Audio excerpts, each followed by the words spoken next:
বিসমিল্লাহির রহমানির রহিম। প্রিয় শিক্ষার্থীরা, আমরা এখন আলোচনা করব অষ্টম শ্রেণীর বিজ্ঞান বই অধ্যায় নাম্বার 2, পাঠ নাম্বার 2, মাইটোসিস কোষ বিভাজন পদ্ধতি নিয়ে। মাইটোসিস বিভাজনটি দুটি পর্যায়ে সম্পন্ন হয়।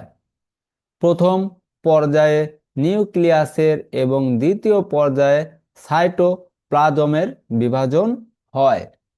নিউক্লিয়াসের বিভাজনকে ক্যারিওকাইনেসিস এবং সাইটোপ্লাজমের বিভাজনকে সাইটোকাইনেসিস বলে। মাইটোসিস কোষ বিভাজন একটি ধারাবাহিক পদ্ধতি।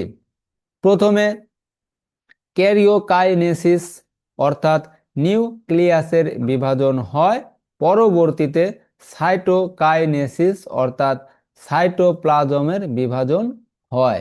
তবে ক্যারিওকাইনেসিস ও সাইটোকাইনেসিস শুরু হওয়ার আগে কোষটির নিউক্লিয়াসকে কিছু প্রস্তুতিমূলক কাজ করতে হয়।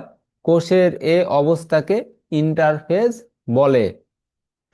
ক্যারিওকাইনেসিস বিভাজিত কোষে নিউক্লিয়াসটির একটি জটিল পরিবর্তনের মাধ্যমে ক্যারিওকাইনেসিস সম্পন্ন হয়। পরিবর্তনগুলো ধারাবাহিকভাবে ঘটে। বোঝার সুবিধার্থে এ পর্যায়টিকে 5 ধাপে বিভক্ত করা হয়েছে। ধাপগুলো: 1 prophase, 2 prometaphase, 3 metaphase, 4 anaphase ও 5 টেফোফেজ। এই 5 পর্যায়ে আসলে ক্যারিওকাইনেসিস সম্পন্ন হয়। প্রোফেজ এটি মাইটোসিস কোষ বিভাজনের সবচেয়ে দীর্ঘস্থায়ী ধাপ। এ ধাপে কোষ নিম্নলিখিত ঘটনাবলী ঘটে: নিউক্লিয়াস, নিউক্লিয়ার পর্দা, ক্রোমাটিন, সাইটোপ্লাজম, এটা একটা মাতৃকোষ। ক্রোমোজোম, নিউক্লিয়ার পর্দা প্রথম অবস্থা। ক্রোমাটিন বিলুপ্ত পায়, নিউক্লিওলাস, সেন্ট্রোমিয়ার শেষ অবস্থা। উদ্ভিদ কোষ। আমরা চিত্র নাম্বার 2.3 একটা প্রোফেজের উদ্ভিদ কোষ এবং প্রাণী কোষের আসলে ছবি এবং কোষের পর্যায়ক্রমিক অবস্থা দেখতে পাচ্ছি।